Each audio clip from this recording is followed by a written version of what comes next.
Hey guys, welcome to another video podcast for the Lost and Found. We are a Xbox gaming community. Yeah. Cool. I'm Hilikus. I'm Tamak, welcome. Cool. So this podcast is really the cynic's review to Xbox Kinect. Yeah. I've given it a hard time about the price point. £140, especially when it came out originally saying it was going to cost between £50 to £90. Mm-hmm. They promised all kinds of things when it came out. It was going to have its own processor. It doesn't. So yeah, I was really disappointed when the final pricing got announced. Cool. I think the other thing is, when it first announced it and they said, there's no more controller, you are the controller, I thought it was going to be able to work for kind of all games. It would be what all the games used from this point forwards. And that's just not the case, is it? No. There are Kinect games that you do, like motion play games, and then there's your normal kind of controller games, like... the way to think about it is not going to change your Halo, Gears of War, that kind of experience gaming. That is still going to be the same way. It's going to be using a controller. You're still going to play those games the way you always have. Yeah. This is really to give you the kind of functionality that you had with the Wii without buying another console. Yeah.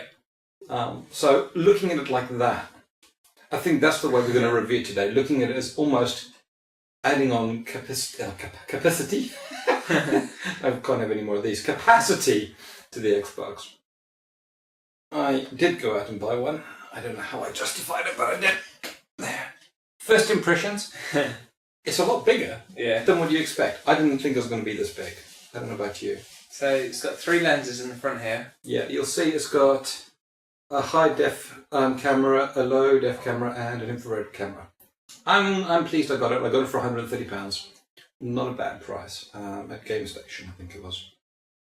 So you can use it to control your Xbox. That's what you want to talk about first. Yeah, that was the first thing. We plugged it in, set it up, and I've got to say I love the voice control. It makes me feel like a god. I go, Xbox, open tray, and the tray opens. I could sit here for hours just going, open tray, close tray, open tray. You can use it for controlling movies as well. So you can play movie, pause movie, which is really cool actually. If you're watching a film and you need to pause it rather than hunting around for the remote, you could just say Xbox pause and pauses your movie. Which is awesome because I've got the Xbox remote. You know the long remote, and the buttons light up. So in the dark, it's quite good. But you've got to press a button first before they light up. So I like the idea of going Xbox pause. Cheers, Kinect Adventures. So we played through all the games on this. Yeah. There's 5 games. Yeah. So we talk through them in order. Yeah, let's do it. Cool. So from first to last, the ones we like the most are the ones. Okay, as we remember them. Yeah. There's the Rapid Run. I like the Rapid Run. My favourite game, I think. Which is pretty cool. Yeah. So you can play it 2-player.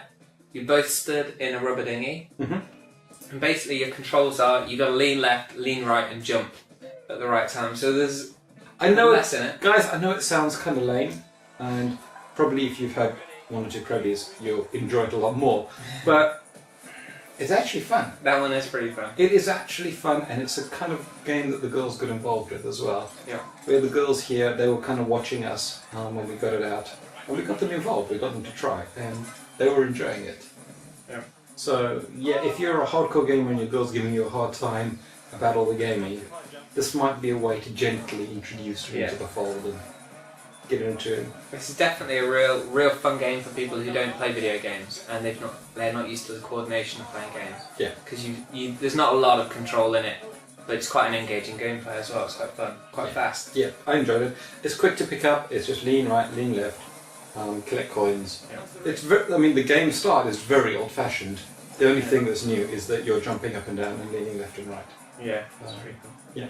Another cool feature they've introduced is that it takes photos of you during the game. It would be quite embarrassing. A camera pops up on the screen when it's about to do it, and it's normally at a jump or something. And so as you're doing this action, it snaps a shot. Yeah. And then at the end of the level, it reviews the photos that it took of you, which is quite good. They're quite funny, aren't they? The cool thing is that you can save them. You can go up there and you can click download or upload, one of the two, and it'll go to an Xbox. What's it? It's Kinect Adventures or something like that website. ConnectShare.com, I think. Something like that. Yeah. It'll tell you where to go, and you use your Microsoft login. or your Xbox login, and you can get access to your photographs. Yeah. We have read a warning saying what you should know about playing Kinect Adventures in the nude.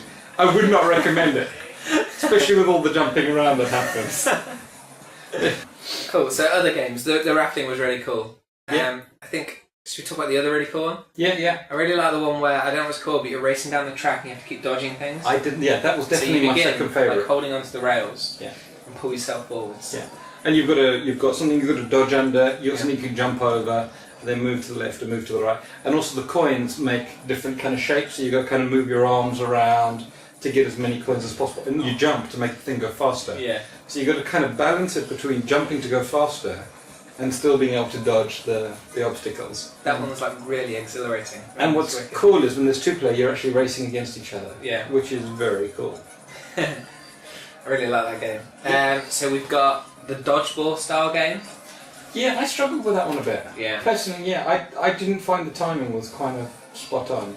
There's always a little bit of latency as you move your hand. Yeah. A split second before it moves it on screen. You need to be ahead of the ball, actually. You need to think. Yeah. Yeah, so that one was a little bit.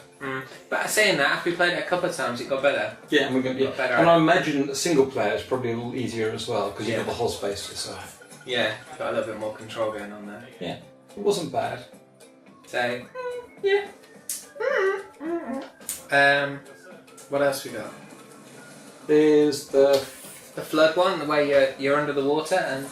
Yeah, it felt a bit like a kiddies game. Oh, good. It did. The premise is you're in a glass box and fish are attacking you and they keep making the glass crack and you've got to put your hands over the crack. So you just got finding a spot. So basically, anybody looking at you thinks you're a mime. Stuck in a glass box. It's quite good fun. I think it will get harder. I think it's like you have to put your foot on one wall and put your hands. It's kind of like Twister in a 3D kind of environment. I tell you what it's good for. I think when you've got a load of mates around. And you're watching each other and laughing at each other, I think that kind of thing is going to be good for. I think playing on your own, you're a bit sad. Yeah, it has to be teamwork on that one as well. So sometimes, in order to do it, you have to be covering all the spots at the same time together.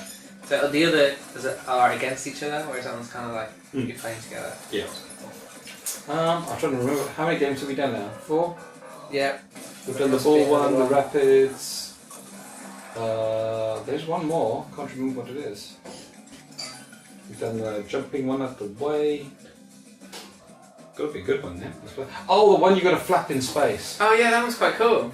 Yeah, so that one's another one in a tank. Yeah, you're in space and you flap your arms and it takes you up and you've got to pop bubbles. Oh. Yeah. Also not a complex game, nothing you play probably for hours on your own, but yeah, fun social kind of game. Cool. So should we talk about the thing in general? Yep. I found the menu system a bit slow and chunky. Yeah. It takes a while to get through to actually play the games, and it seems to confuse a little bit when you swap players. It doesn't always seem to log in the next player. No. Sometimes it does it, which is cool. It does it straight away. It sees that you're a different person, and if you've gone through the process of registering yourself properly and doing the setup, it picks you up no problem. Yeah. Sometimes it doesn't, and it keeps logging Hilikus as a goal. And I couldn't imagine. It happened 2-3 times. I kept looking at you and thinking you were a goal. Hey. Must be my slender physique. Or your big moves. Yeah. So it works half the time. Half the time it recognises your face and just logs you in, which is really cool. But it would be nice if it did that all the time. And I'll tell you what, if you didn't care about game points, like some gamer score hall that I know, it wouldn't matter because you just get up and play. Yeah, true. If you're worried about racking up as much gamer score, then you really wanted to log you in each time. Yeah. The other thing I wanted to mention was space. That's been a bit of a restriction. You need space. Guys, if you're in a tiny place, if you want to play this in your bedroom, if your folks say you can't put it in the lounge, you literally need 6 to 9 foot. Work. Yeah, you wouldn't play in your bedroom. I tell you what you do is lie down, put your feet where your TV is, lie down, stretch your arms out, and that's got to be the front of where you start. And you probably need another body length depth into the room. They said at least 6 foot back from the screen. And that's where it starts. You need another, probably 6 foot. Definitely. So you need 12 foot from the TV, I'd say, to get a good. If you're playing one player, you can play quite close. It's like a 6 foot step back for one player, and you're okay. But for 2 players, you have to step back again. It's quite far back. Yeah. It's going to be best if you can put the camera like on top or behind your TV. They do release stands for it and stuff. But it is quite wide, so unless your TV is very flat, and what you've got to remember, it's motorised, it's moving up and down the whole time, so you really want it to be firm. You don't want this thing falling off and smashing. It's got to be really stable. But they do sell it for 20 quid. You can pick up a proper stand for it that it clicks into. Yeah, I might look like for one of those. So overall, like, if I hadn't have seen any of the hype that Microsoft gave it, because that really put me off. They were like making it out to be the new thing and the best whole thing. I was like, the controller thing. You know, it's not going to revolutionise anything. It's cool. It's another motion play game, but. All right, let's put it this way: Kinect or Wii? Oh, Kinect. Yeah. Because you've got the Wii and you've got the Wii Fit. I've got the Wii and Wii Fit. Yeah, I'm thinking I'll sell my Wii and Wii Fit and just buy Kinect, just for those kind of party games. Yeah. But it's not going to like change the way I play games. You know, I'm still going to sit down and play Assassin's Creed and Halo and Call of Duty. And I think I'd have to say, like, you really can't slag this thing off until you've used it, until you've played it, because as a concept, I was totally against it. And with all the advertising, I was like, it isn't that. Don't get excited. It's not that good. But actually using it and playing with it, it's pretty good. You've got to see it for what it is. Yeah. Get rid of your Wii. That's what I'm going to do. I'm going to sell my Wii off, and I want to use it for the kind of stuff that I used the Wii for. So let's talk quickly about our sponsor. Yeah, our sponsors are Cap for Sticks. Hey, we've got a controller here. Aha, there we go. Cap for Sticks are these awesome little rubber covers. You'll see them here, right on there. And your one's already worn off, mate. So is mine. But they actually come off. These little covers that go on there. They are awesome. I can't play with a controller without them anymore. My controller feels nude if I don't have that on. So they're really cheap, and you can pick them up from capsforsticks.com. Or we give away a free pair with every podcast. So if you head over to our website, which is thelostunfound.co.uk. Should be down here somewhere. And on the right hand side down the page, there's a little competition entry box. So you can put your gamer tag in there and submit that, and then we choose a winner every podcast to receive a free pair. You guys, you need to be over 16 or have your parents' permission, because what we're going to need to do is get your address so we can post them off to you. True. So if we don't have your parents' permission, got to be 16 or over. Yeah. So last week's winner will appear here now. So congratulations. Whoever you are. We'll get in touch and we'll send you out a free pair of caps for sticks. About the website, if you guys haven't seen it, we're a community of Xbox gamers. We have areas of gamer chat. We can do regular kind of red eye sessions. Yeah, we do gaming sessions. And we try to keep up to date with the latest Xbox news. So It's a good place to check out what's going on in the world of Xbox. Cool. We got our new t-shirts out now. Yeah, check them out. Hilikus. I've got the new t-shirt.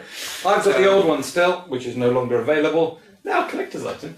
So if you want to get a t-shirt, and we've just put them back on the site, there's a few left, and they're going up for about £10 each. Yeah, including postage. Yeah, £10 each. Which I'll tell you what, guys, they last quite well. It's pretty damn good. This is the old one, and this has been washed hundreds of times.